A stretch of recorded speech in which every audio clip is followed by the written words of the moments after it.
Hey guys, this is the Mostly MMA podcast, and today I am with Steve Cardenas, the Red Power Ranger, and also joining Steve is Johnny Kowalski, the creator of Graps, and we got a great show for you today. Also, guys, don't forget, if you head on over to the Facebook page, every Monday we are going live to discuss MMA-related topics. Steve, John, hey guys, thanks for joining the show today. Thank you. Yeah, thanks, bud. It was really cool to get you guys on here. I just want to jump right into Johnny's stuff. For you grapplers out there, you martial artists, Johnny's got a really cool, I guess you'd call it a glove. Is that what you would call it, John? It is a glove, but it's a finger support compression glove. It's the better alternative to taping your fingers. Essentially designed it as a high school collegiate wrestler and now Brazilian Jiu-Jitsu black belt. Been training for years, dislocated all about 6 of 10 of my fingers. Yeah. You look at most grapplers, you look at their knuckles, they're all like jacked up, dislocating and busting their fingers. So through the years, I've been taping them, and it sucks. Mm-hmm. It slips off. Like 80% of the time you're rolling around, the tape ends up on the mat. And then you don't have your support anymore. You got to stop and you got to retape your fingers again. Exactly. And then, the mobility issue, I can't believe, because there's no elasticity in the tape, you can't get a full grip. Like, you can't fully make a fist when you have tape on your fingers because there's no elasticity on it. So through the years, I just kind of dealt with it, and then I tore my ACL 2 years ago, and I'm like, man, I have this idea in my head that I think will be a better alternative to tape, and I just literally, from that injury, kind of started developing this product. And after 2 years of development and having great, teammates and elite athletes like Steve and other wrestlers and grapplers test out the product and give me feedback, I developed it to, Steve, I think you first tried it over 6 months ago, yeah, right? I did. I tried it the first six months ago. He came and put a prototype on me, and because like I said, I have the same experience as Johnny being a BJJ black belt. I mean, I've cracked every freaking finger on both of my hands, so I'm constantly taping my fingers too. And so he wanted me to test it out, see how it felt, and even with the prototype, I knew right away this was like really cool because your finger, when you tape your fingers together, it acts like a splint, but when you're wrapping that tape around, it does not give you the ability to make a full grip that you need. And sometimes in jiu-jitsu, you need that full grip to pull the gi or to grab somebody's ankle or to grab their tricep or whatever to control them.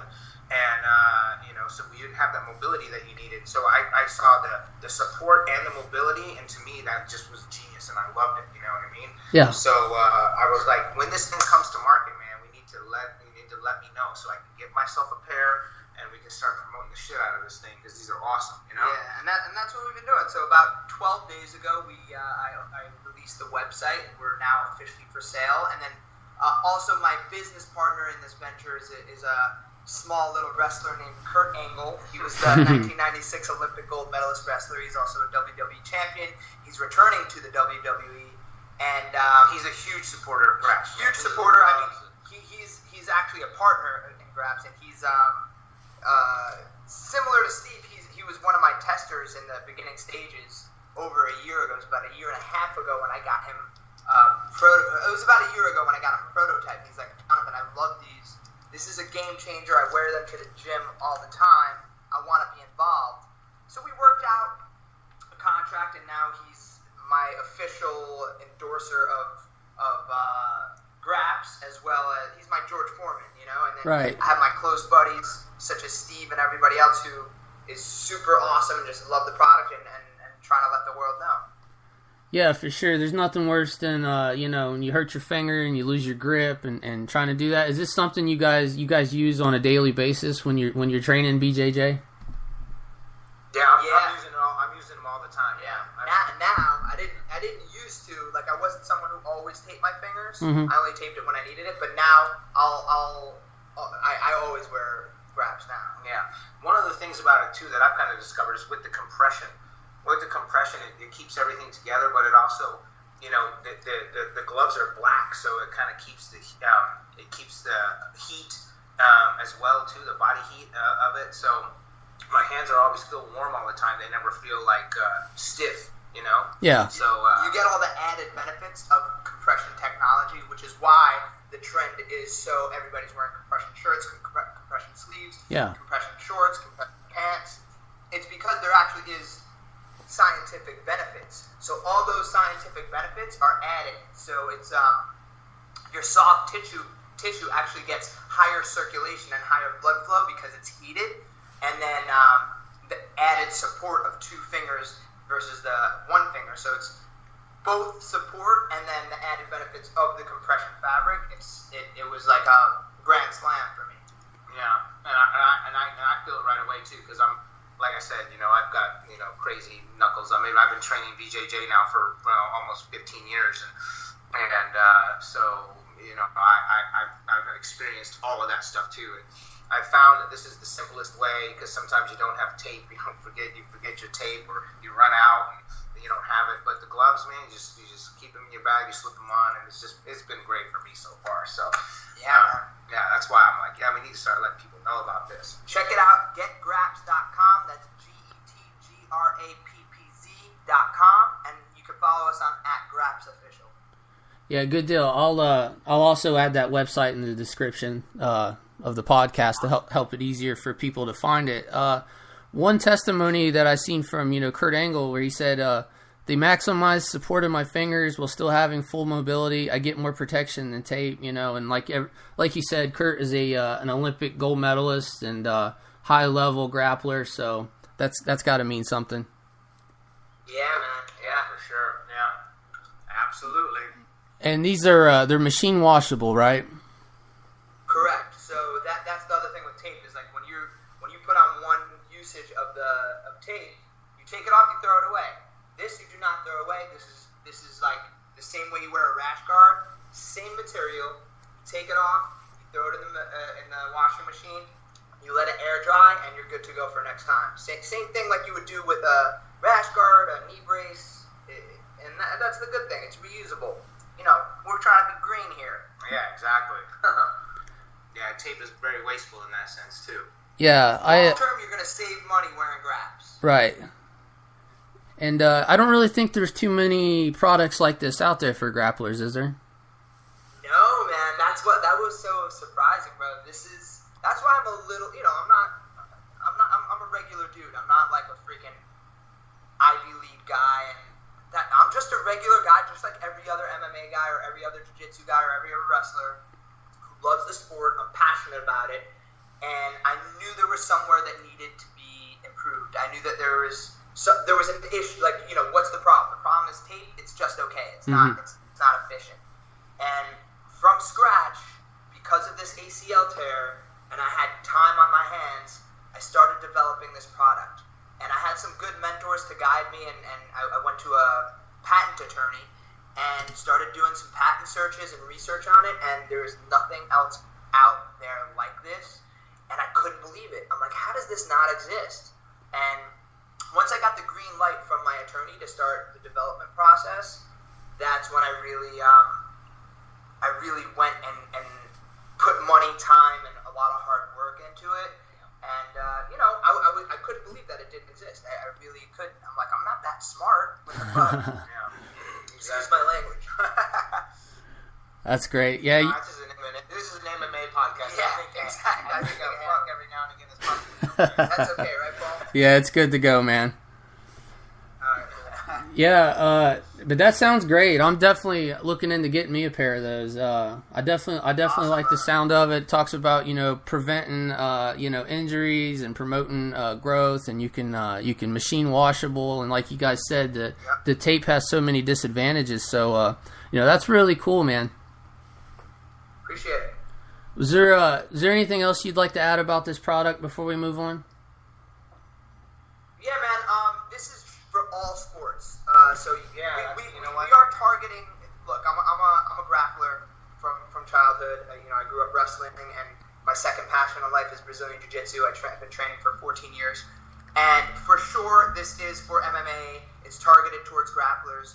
But the great thing is this is for any sport or any activity where you can bust your fingers. Yeah, basketball players for do sure. finger jam hands all the time. Football players, Absolutely. You know, catching balls, you deal with jam fingers all the time. Absolutely. You know, the compression of that, plus the glove itself on the inside has got a little bit of a sticky type of grip in there. It's a silicone grip print to help you improve your grip. Exactly. So it's got all those aspects of it, and you know, so any other volleyball players, basketball, football, things like that can use these as well too. I really do believe that like CrossFitters will find that this will improve their performance. People who work out in the gym are, now that we're selling them, are emailing me and tagging us saying, yo, this is great for my workouts, because believe it or not, when you use two fingers together, there's something called synergy. It's a synergistic force where the power of one finger plus the other finger equals more than the individual power of those fingers. So you're essentially gaining strength from using two fingers because of the synergy.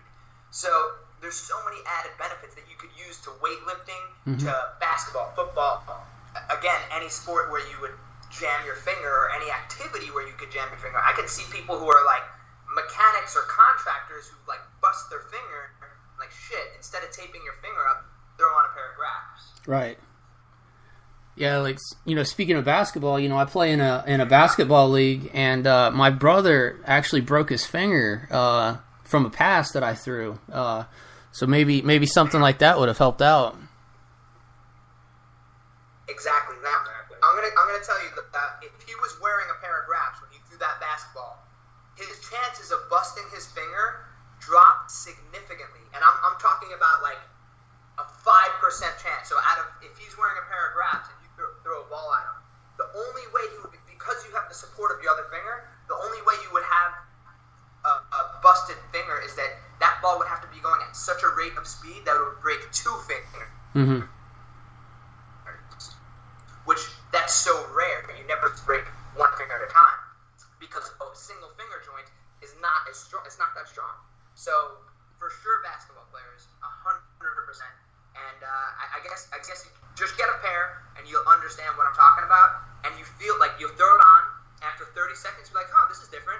And then after a minute, you're like, wait, I feel like I'm not wearing anything. You really feel your full mobility, and you feel the protection at the same time. Yeah, definitely. That's awesome. And again, that's getgraps.com, and I'll have that in the description for everyone, and you can get over there to that website, and you can find their Facebook and stuff like that from there. So that's pretty cool, guys. Awesome. Thanks, brother. Now, you guys both being martial artists, Steve, how are your schools doing? Well, the thing is, my time is super divided now because I travel a lot for Comic-Con. Mm-hmm. So, I had Brazilian Jiu-Jitsu studios that I ran for years, but I actually ended up selling my school now, like maybe about a year and a half or so ago, just because simply I'm gone touring with Comic-Con like 9 months out of the year. Yeah. There's really no way to run business when you're gone that much. So what I do now is I just train now. I just train and work with my training partners, and we just help each other get better. On my black belt and my brown belt friends, we get together in the mornings and when I'm home, and we just train. Don't let him fool you. He's still a fucking beast, bro. He just worked me this morning. He's a beast.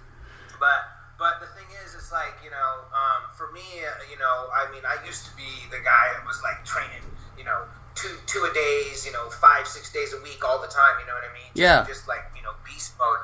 And especially when I was running my school, I was teaching all the classes and I was working out all the time, But now my dynamics changed a little bit because now I'm touring with Comic-Con and, with the reinsurgence of, Power Rangers, like with the new movie coming out and things like that. I mean, I just find myself touring all the time and meeting with fans and stuff, but it doesn't give me a lot of time to train anymore as much as I used to. So I've kind of accepted that, and I just try to make the most of my training sessions when I can. Of course, I'm a big advocate of jiu-jitsu, and I always try to pass on my knowledge any and every time that I can, because I love teaching, Yeah. But it was just too hard to do both, so I had to make a decision. And right now, the touring is a stronger livelihood for me at the moment. So that's where I'm at right now. Are you guys UFC guys? Do you watch MMA? Yeah, we do. I mean, I like MMA. I'm a little bit more of a purist when it comes to jiu-jitsu. jiu-jitsu, but I know Johnny definitely is more of an MMA guy too, because he's a little more rounded with stuff. Yeah. My background was Taekwondo and Brazilian jiu-jitsu. You know what I mean? Mm-hmm. I'm not one who took a lot of time to learn like Muay Thai and boxing and all this stuff like that. But our other group of black belt friends, these guys are really diverse. You know what I mean? They do, Johnny's a wrestler, and he does jiu-jitsu, and he does boxing, and kickboxing. He does it all, you know what I mean? And so these guys, they tend to get together and watch those UFC fights more than I do, sometimes. So, Weirdly, I'm not attracted to watching football, watching basketball. Yeah, I'm not a big sports all the typical American sports that are popular, I'm just not attracted to it. The one sport that I really get into is UFC, and I'm involved. I have like emotions towards fighters, kind of like a soap opera. So at this point, now you're curious what's going to happen. What's going to happen with this fighter? And you get along with your friends and you joke around, you bust balls, and then you make bets, and So we're into it, and also like I actually used to do MMA, and I had one fight, and it was somewhat. I get it. Like there's so many dynamics of mixed martial arts that you kind of relate to those athletes, and you sometimes even know the athletes fighting, or you rolled with that person who's fighting on the high stage, and you kind of root for them. So that's another aspect of like some of the guys that you're either friends with or you've trained with are actually fighting in the highest stage. So you want to see how they do. Yeah, for sure. I go back to watching like Hoist Gracie for like UFC 1, and the guy's like 170 pounds, and he's just choking these monsters out. So that really made me fall in love with jiu-jitsu. Just seeing that, like, wow. Yeah, right. Do you guys have a favorite submission or technique? Steve does. I prefer the armbar. I love to hit the armbar. 180 armbar. I like to hit the armbar from like all different kinds of angles, and I always like to try to test the limits and see like where can I hit the armbar from this area? Can I hit the armbar from this area? Can I hit the armbar from side control? Can I hit the armbar near side armbar, far side armbar from the guard, armbar from the top? I don't know. I just try to find funky angles that people aren't expecting and try to hit it. So generally, I like to hit arm bars, but mostly joint manipulation is my key. I do chokes here and there from time to time, but they're not as strong for me as the joint manipulation, especially arms and elbows and shoulders and stuff. Just as a training partner, I can tell you Steve's got a phenomenal arm bar, and the great thing about his arm bar is that it's sneaky. Like, he could catch you, like he said, from any position with his arm bar, and he was actually showing us some of his techniques today. But he's got a top side 180 arm bar that he'll start implementing it, and you know that it's coming, and there's nothing you can do. That's the crazy part about it, when you know he's starting to do his arm bar, and he's just so efficient at it that it's really impressive. As far as me, Thanks, man. True. I'm telling Pat, it's coming. Nothing. My favorite finish was from a mount. I like to do the head and arm choke. Yes. That was my favorite. It was just a similar, like, people knew that it was coming. I'd be on top mount, and I'd start to just get up under an arm and then start pulling it up towards their head, and then get in this head and arm choke. And it was head and arm choke is good, and he's really good at taking the wind out of your sails with the side control. He's got a strong top side game. And sometimes you get stuck under there, and you're just stuck, and you got to kind of ride it out and hope that he tries to like change a different position and try to move. Like if he tries to switch from the side control to the mount, hopefully you can get your little escape when he releases. You know what I mean? Yeah. So sometimes you're stuck on the bottom for a long time, just waiting for him to make the next move. Definitely. So it's good though, man. But all of those things, like Johnny and I have been training together since 2008, and all of those things are the things that helped me establish my game. Being exposed to that stuff, taught me how not to panic whenever anybody else put me in side control. Because like that, I can hold me in side control and I can bear it and ride it out. Then anyone else that puts me in side control, I'm not going to worry about. This guy had the wrestling background. He's got that strong top game, Yeah. So when you can then I think that's the thing about jiu-jitsu. It teaches you about patience. Too many guys, I think, when they get a good position or they get in a bad position, they get too overzealous and they get too excited and try to either they panic and try to flail out of it, or they get too excited when they get that good top position or that good established position and they try to go for the submission right away. And when you're too eager, you lose it all. Patience is key. Yeah, patience is key. And I try to teach all my guys when I'm training them, to take your time with every move. Like, don't go on to the next transition until you've got that other guy stuck on the, in the first position. And then you can move. That's where what Johnny was saying about when people see something coming and they can't stop it. It's because I make sure that they're stuck in each position. So when I move to the next position, I don't move into the next transition until I know they're stuck in that one, and then I'll do the next step, and I don't move until I know I got that one unlocked. It's super tight. There's no space in each position.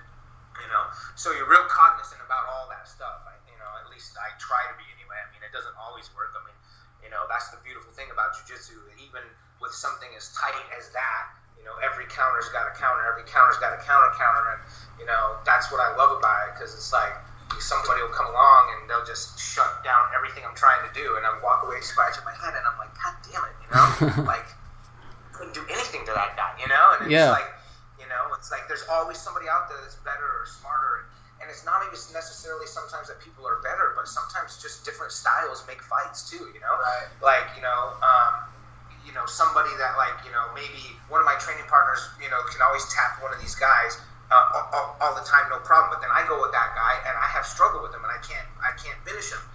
But yet I tap the other guy. You know what I mean? So the guy who taps this guy and then I can't tap him, and then you know what I mean? Like, and it's all just because of weird styles. Yeah, styles are weird. It's like so just there's that aspect. Just because you could be A and then A could be B does not mean that you could be B. Right. It's very strange. Yeah, and that's exactly right. And but again, that's just the other aspect of it too. That the mental game of it. You just have to kind of learn to be okay with all that stuff. Yeah. And I find my game improved when I stopped caring as much about that kind of stuff. And you just roll to have fun.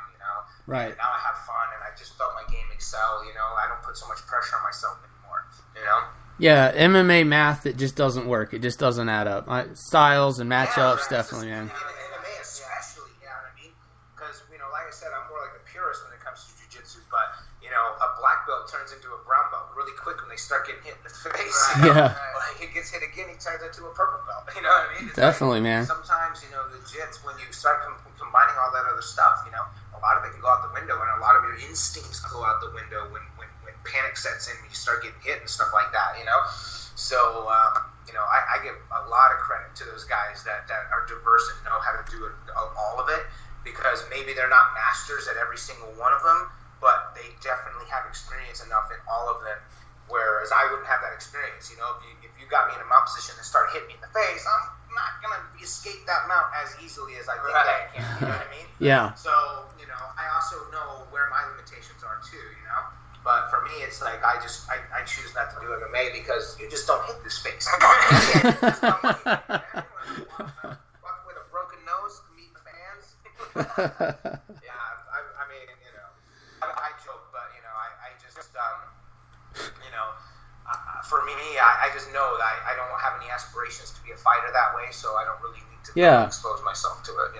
Yeah, you can. I get enough satisfaction from just on the mat. No, I understand that. You can definitely enjoy it without wanting to pursue that. I was wondering, what makes you feel like more of a badass, man? When you put your gi on, or when you put your Power Ranger suit on? Well, honestly, man, I mean, the Red Ranger suit. I mean, there's no question. It's super iconic. Yeah. I mean, it's the most famous. It's the most famous. I mean, Power Rangers has been on for 25 years now. It's still ongoing. They've had 800 episodes out there. There's different storylines, different series, different names, different incarnations, all that stuff. But everybody knows that first one, that red suit with the big diamonds on the front of it, and with the Tyrannosaurus Rex helmet. Like, that's the Red Ranger's one that everybody knows. Yeah. And so being that's so iconic. I mean, that suit is powerful in a lot of senses. It opens up a lot of doors for me in a sense. Mm-hmm. But you know what? On the other hand, having that BJJ black belt opens up a lot of doors for me too, where I can just go anywhere in the world and I can go to a jiu-jitsu school and be like, hey, listen, I'm in town for a couple days. I'm a black belt from here. Oh, you're a black belt? Come right in. You know what I mean? Right. And I end up like showing that school some stuff. And, you know, it's a real treat for them to have somebody there to show some new things. And, you know, you just have a respect level that it's just like, you know, even when I go to Brazil, you know, I go to Brazil and I wear my black belt, and these guys show respect, you know? Yeah. It's not a matter of, oh, he's American, fuck that guy, you know, we're Brazilian, we're the best, you know? That's all out the window anymore these days, you know? And I've been to Brazil like 3 times now, and every time I go there, I go and I train. And, you know, these guys, they definitely show respect because they know it takes a lot to get a black belt in Brazilian Jiu-Jitsu. It's not given out easily. It's not given out lightly, you know? Yeah. And I didn't want to be like those celebrity black belts that are out there, you know what I mean? Because there's a few of them. But, you know, I wanted it to be like, I wanted to get it for real, which is why I'm trained with my guys like Johnny and them. It's like, just hit me with everything you got, you know, because I don't want to do private lessons. I don't want to, you know, not train with other people. I want to really feel what it's like to earn that belt, you know? Yeah. And so that was probably one of my most proudest accomplishments, even above, you know, getting the part on Power Rangers and all that stuff too, you know? Yeah. Well, who are some co-stars from Power Rangers that you've trained with? I know you've trained with Johnny. Oh yeah, I trained with Johnny a lot. Actually, and Jonathan Kowalski trains with him too. We just got to roll the first time. We started training together now too. But you know, from time to time, JDF and I get together and we exchange. Jason David Frank's like purple, probably going on brown belt now. Yeah. He's very tough. Yeah. But the thing is that his real specialty is the Muay Thai. Mm-hmm. Like his Muay Thai is the truth. As a matter of fact, as we're talking right now, he just texted me right now. He's actually training. He's training jiu-jitsu right now in Texas at his academy right now with one of our good friends, Sean Patrick Flannery. Sean Patrick Flannery is one of our instructors. That was that photo. Yeah, that was the photo. Oh, that's awesome. Yeah, so Sean Patrick Flannery is over there training with my buddy Jason David Frank right now. As we speak, they're over there doing some jiu-jitsu right now. So yeah, Sean Patrick Flannery is the guy from Boondock Saints. Oh, cool. His co-star was Norman Reedus. Yeah. He was also Powder as well too, that movie. So he's a really established, famous actor, and he's also a Brazilian jiu-jitsu black belt as well. And he's legit as well. He's also the real deal too. And so now him and JDF, they both live in Texas now, and so they're getting together and starting to do some training as well too. So it's just a small world, you know. I mean, the jiu-jitsu community is a very small community, and once it's established that people train, you know, we see each other's cauliflower ear or whatever. We're like, hey, what's up? We get a little point the finger at the other guy. Hey, what's up? Yeah. Yeah, exactly. Yeah. So I mean, the camaraderie, it just comes from. You know, we may not even know each other, but you know what? We've been through the same thing when you get on that mat. Yeah. And there's just that respect level that's there, you know? Absolutely. Exactly. So, yeah, it's a beautiful thing, man. And for me, you know, it's my favorite thing. It's my hands down my favorite thing for me. Yeah, for sure, guys. I wanted to ask you, how did you see the new Power Ranger movie? Yeah, I saw it. Did you see it at all? I have not seen it. I got Is it on video? No, it's not on video. Yeah. I did. I saw it, and you know, I'll tell you what. I liked it. I mean, you know, there was it was an origin story, so they're going back to the beginning, which I think is a smart thing to do when it comes to doing a reboot. You need to go back to the origins for people that haven't seen the old show or haven't seen the old movie to know how the Power Rangers came into existence. You know, so that part was smart. But the one thing that everybody knows about Power Rangers and that the Power Rangers are famous for is it's the action. You know what I mean? Yeah. And I think that this particular movie, they took a little bit too long to get to the action, and I know they needed to do that because they had to establish the story and build the team coming together and learning how to work together and things like that, because that's another big important aspect of Power Rangers is all about teamwork. But I think they could have started that a little bit sooner and got to the fighting and the action a little bit sooner. But hopefully they'll keep that in mind for the sequel and start the action right away, you know? Yeah. But other than that, you know, I mean, I think it was pretty good. I think they tried to stay true to the story, and at least, you know, the main important things of it, which are, you know, working together as a team, which all of these people did. None of them were friends with each other at all, and they had to learn how to work together, and in order to defeat, the enemy. Yeah. So, I think that's an important aspect, that message was most definitely not lost in the whole hype of it and all that stuff like that. But I think they could have started the action a little sooner. That being said, but all in all, it's a good movie. And Power Rangers itself is just good. I mean, I do Comic Cons all the time.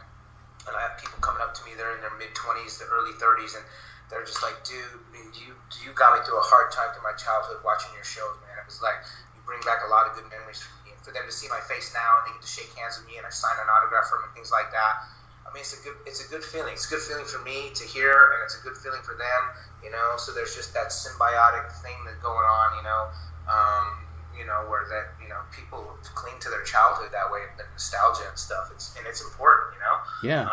It's important to have good memories about your past and not bad ones. And so if I can be some small part in offering that to somebody and just kind of be like, reminding them of that, then so be it, which is why I do so many of these shows and meet so many fans all over the world. I try to give back, Yeah. So, anyway. Yeah, that's definitely me too over here, just trying not to geek out having you on the show. If you could if you could see some of my home movies, how mad my mom would get. She'd be recording and I would jump out doing my karate kicks and saying that I'm a Power Ranger. She'd start yelling at me. Oh man. Yeah, awesome. That's funny, man.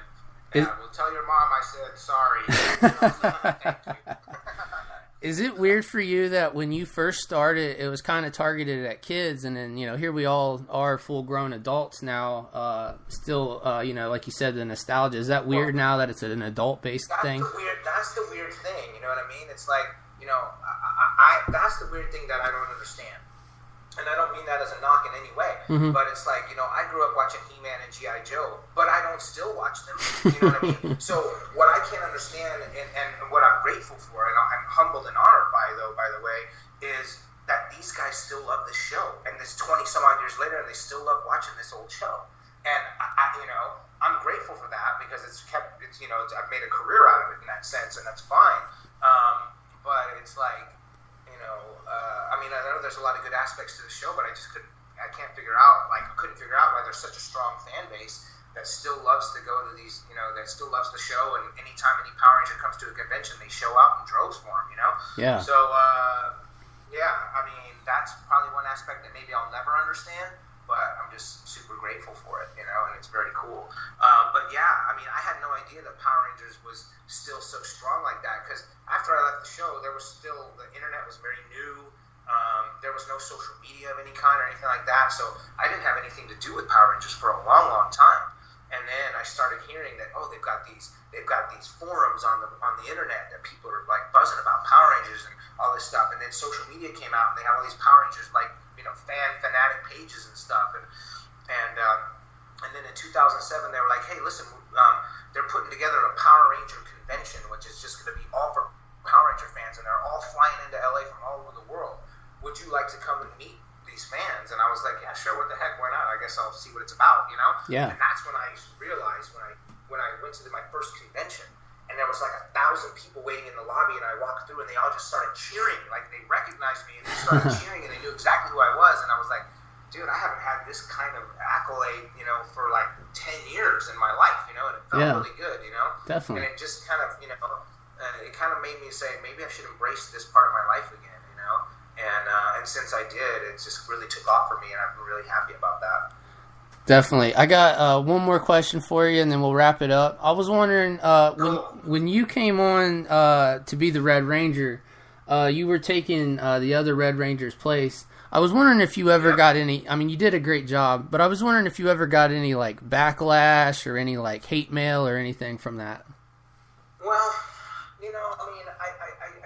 I get some of that still, even to this day, Wow. Like some people, they just really love the original one, like, dude, you're not the original one. And I'm like, I can't really help that, but if somebody came to you with that offer, you'd take it too. So what do you want me to do? You know what I mean? Like, I just tried to do the best I can to fill the shoes of this other guy that was there before, and in the beginning I was concerned that there were going to be a lot of pissed off, kids that Red Ranger's gone and now who's this fucking guy in his place, Yeah. But I mean, there's nothing you can do. You know, I mean, it's like the other guy left the show, and so I just tried to do the best that I could, and you know, if some people enjoyed it, great, and some people didn't. Well, I can't really help them. That's not really on me. You know what I mean? Yeah. But all I do when those people say to me, "Oh, well, you're not really the real Red Ranger," all I can say to those people, if I decide to even talk to them about it, most of the time it's just trolls on the internet. I just delete them. I don't even care. But you know, I would just say to them, "Hey, if they came to you with this offer, you take it too." Oh, yeah, of course I would. Yeah, exactly. Well, you know, but what do you want me to do? You know, Definitely. You can't please everyone. No, you definitely can't. And you did a great job. It was good stuff. So people are just haters on the internet, man. Again, guys. Thank you, guys. Again, don't forget you can get over to getgraps.com and check out their cool product. And is there anything you guys would like to say before we wrap it up? No, man. But just wanted to say thanks for taking a little bit of time to let us kind of talk about our passions a little bit, and I train smart. All the listeners out there, man. If you guys are into jiu-jitsu and stuff like that, don't give up on it. You know, sometimes when you sometimes you hit ruts in training, and that's when people want to quit. Just don't. You know what I mean? I've had a bunch of orthopedic surgeries, and I'm still rolling. So always get back on train the mat. smart. You know? It's never too late to start. Get back into it. You know what I mean? So. Anyway, but thank you guys so much. Appreciate it. Yeah, Steve, John, thanks so much, guys. This was a real honor, man. Cool, awesome, brother. All right, man. Nice talking to you. You too, guys. You guys take care. Take care, buddy. All right, bye. Bye.